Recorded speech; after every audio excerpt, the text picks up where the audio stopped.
once again, back once again, back once again, back once again, back once again with a beat. Let the bass kick. Hey, I'm Scott. Welcome to the Wisdom in All Things podcast, where we dwell ever so lightly but profoundly on matters of the mind, body, and soul. Today we'll explore, expose, and execute on developing poise, keeping your cool when things get hot. I have some questions for you. Actually, it's Donald Laird. He's quoted in the 5 T's of Mastering the Art of Poise. He asks this, as it relates to keeping your cool. Can you take a reprimand without blowing up? Can you take a turn down without being visibly discouraged? Can you laugh with others when the joke is on you? Can you keep your spirits up when things are going wrong? Can you keep your cool in emergencies? The natural leader, he says, answers all these with a confident yes. Poise is profound. It means being stirred, but not shaken. I include a picture in this particular post, so go to wisdominallthings.com if you want to see it. It's like it's a little Lego guy. It's a knight, and he's got this sword pointed up as if he's about to charge, and above him is this really large shoe, which is essentially going to squish him. And that's the picture I think of when I think of poise. It's still soared up even in the face of enormous shoe-sized odds. Poise is the only thing I can think of that allows you to be a force while remaining still. We'll find poise defined as a dignified, self-confident manner or bearing, composure, self-possession. But Earl Wilson provides a little more insight into how it actually feels. He says it's the ability to be ill at ease inconspicuously. There's a certain tension with being poised. We're required to remain focused, steadfast, and perseverant in the midst of a situation that is asking more from us than we feel we possess. Recall the scene from the movie Braveheart, where William Wallace is directing his clan during the Battle of Stirling Bridge. As the English race toward them on horseback, he says, "Steady." I can't do it. Hold. And of course, the anticipation, while he's saying, "Be calm, stay where you are, don't move," until he gives the order, is just, it's too much, even just to watch, let alone probably be in that actual battle. There's a right time to wait. There's a right time to act. This sensibility is an underlying trait of wisdom. You certainly need to know what to do, but it requires that it be coupled with when it should be done. Let's talk about being powerfully poised. How do we gain this command of composure and timing? Before we get into some practical ways to develop poise, I'd like to introduce a few foundational thoughts first. First, don't let feelings lead. Now, I didn't say don't feel, but what we need to address is the position we give our feelings. They need to be present. They just can't be in the lead. Annie from the Living Charm blog says this: composure is a deep-rooted strength that is irreplaceable. You're not a slave to your emotions. They are contained and controlled in the healthiest way. Poise is the balance of strength and elegance. It's the way you walk with confidence, in the way that you move with a gentle ease, and in the way that the tone of your voice is both calming and sure. Don't let feelings lead, but also be quick to listen and slow to speak. And be even slower to anger. James 1:19. Lead with listening and will be less likely to speak. A mouth closed can sometimes make all the difference, not to mention the role it plays in leading us to anger. Mouth closed, ears and heart open. Third thing, you are from God and have overcome.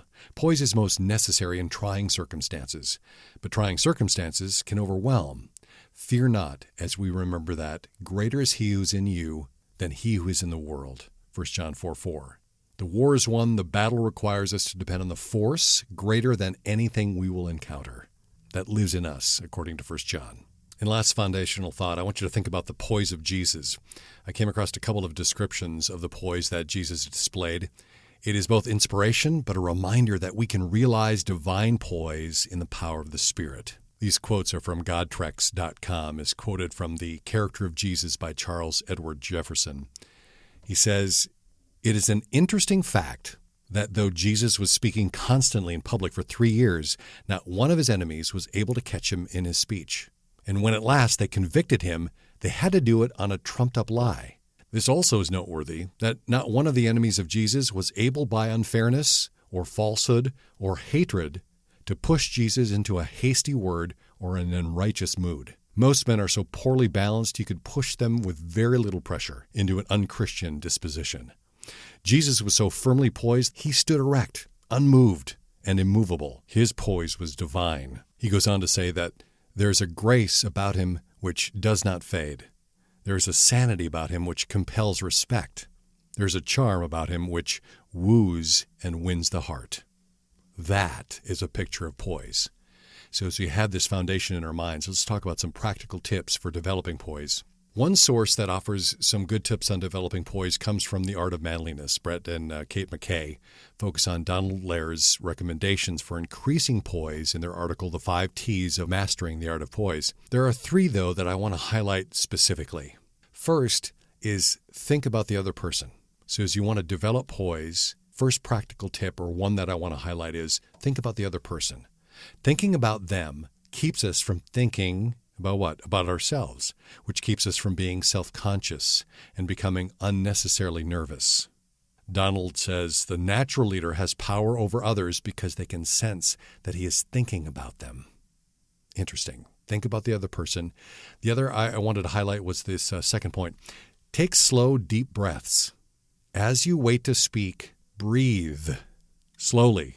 Donald again says, when your voice begins to rise, poise starts to leave. Take 2 breaths and lower your voice. So think about the other person, take slow, deep breaths. And last point I want to highlight about developing poise, talk your troubles over. This can definitely dial down the anxiety you may be feeling, which works against our need to be poised. The other suggestions that Laird had made help address the symptoms, but doesn't remove the cause. The cause, he says, that feeling of uncertainty needs to be removed. Concealed disappointments, suppressed worries, and restrained tantrums kind of create a backwash, he says, that sweeps poise out to sea. In her article, 6 Tips for Creating Confidence in Poise, Hillary has one tip that relates to the first thoughts I shared on poise. She says, ask yourself, what's the worst that can happen? Asking yourself, what's the worst that could happen, will get you a realistic picture of potential consequences, which turn out to be less dire than we first thought. The bottom line is that we have every reason to be powerfully poised. Martin Luther King Jr. said, the Christian faith makes it possible for us nobly to accept that which cannot be changed, and to meet disappointments and sorrow with an inner poise, and to absorb the most intense pain without abandoning our sense of hope. So those key tips in developing poise I wanted to highlight again. Think about the other person, take slow, deep breaths, talk your troubles over. Going after the cause of why you feel that anxiety will remove the need to feel overwhelmed. So dealing with those concealed disappointments, suppressed worries, that kind of thing that he mentioned, as you talk your troubles over, removes the anxiety, which works against being able to be poised. But then asking yourself the question, what's the worst that can happen? If you're interested in reading through what the Bible has to say about wisdom, go to wisdominallthings.com, and under the Wisdom tab, you'll be able to look into the Old and New Testaments, as well as take in some great quotes on wisdom and other helpful articles. Of course, it's all at wisdominallthings.com.